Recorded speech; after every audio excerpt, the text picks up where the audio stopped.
If you have an Android, you've probably gotten the message that Samsung is not going to be using texting anymore and is going to switch to the Google messaging starting in July. And I don't want to hear anything about Android users being broke. My Android costs more than the new iPhone.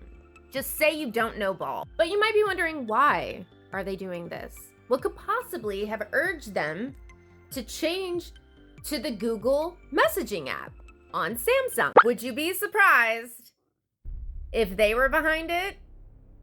Because it looks like they are. You might have heard about Project Nimbus. This has been in works for years, but Google and Amazon are providing the Israeli government with technology services, including infrastructure for cloud computing, AI, and other related services. Now, this seems to be a little bit of a nutshell explanation on what Project Nimbus actually is. But if you look deeper into this project, what they're actually doing is allowing Israel to know all of the Google information and Amazon information from everyone across the world.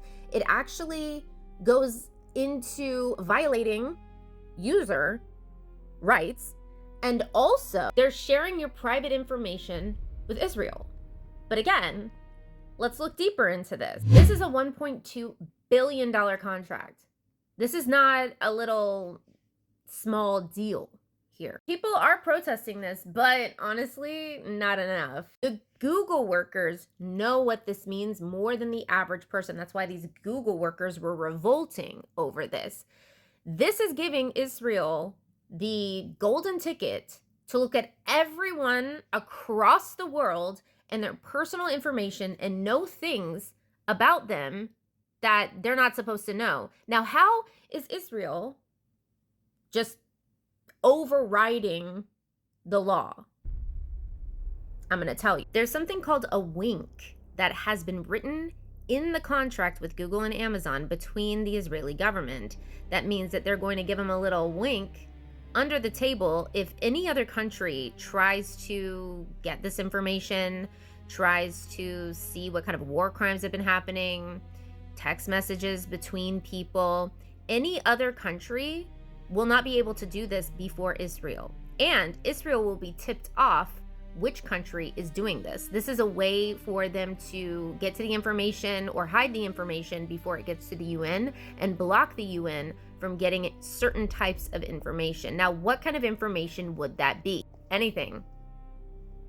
Anything that they've done, they can block from the UN seeing because of this $1.2 billion contract with Google and Amazon. And on top of that, if the UN wants to protect private citizens or certain countries, they won't be able to see the information that Israel has overrode within the Google and Amazon systems and violating and infringing on private citizens' rights. Now, Israel is saying this is born out of concern that the data that moves through global corporations' cloud platforms could end up in the hands of foreign law enforcement authorities.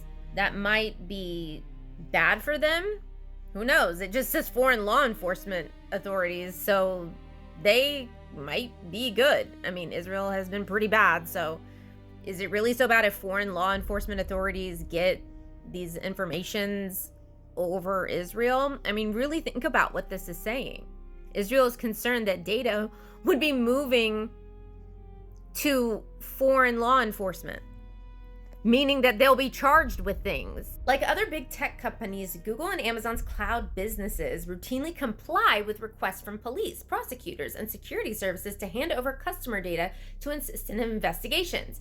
And Israel is trying to block this, probably to save themselves and to avoid another Nuremberg trial where they're now the ones on the stand. Which brings me back to this. Israel wants a surveillance state. No, they want a surveillance world. And they've proven that time and time again. They are not okay with us just being able to text message each other. No.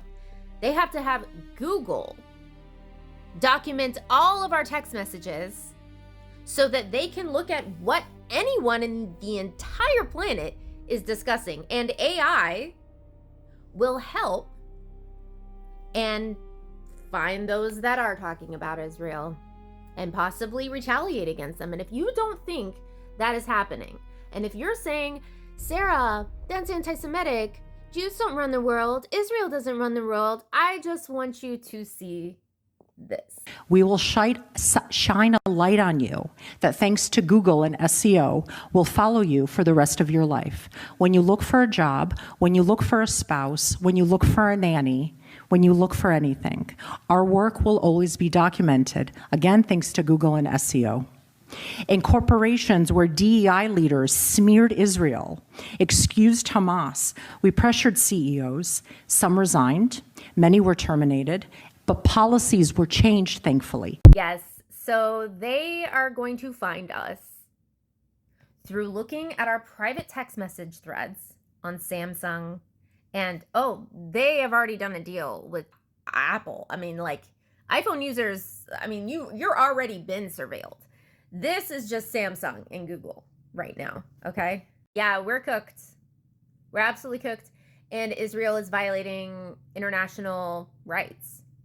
And they can do it legally because they have a contract and gave a lot of money to these corporations. Let me know what you think about this in the comments. I don't think that this is being discussed at all in mainstream media. I haven't seen it at all. And even the news articles that I'm seeing are not being discussed thoroughly enough for people to understand what actually is happening. But this is what's happening, guys. It is a surveillance planet and they are behind it all. If you haven't subscribed, go ahead and subscribe, like this video, and I post all the time. So you'll be seeing a lot more of me if you do that. Also follow my Instagram if you don't already. I am a comedian and I'm based in Chicago, but I do travel. So if you ever want to see me, if you're in and around the Chicago area, or if you want to see where I'm going next, definitely look at my stories all the time. Follow me on Instagram, this, that, and the third, so on and so forth. Thanks for watching, guys, and I'll see you in the next video.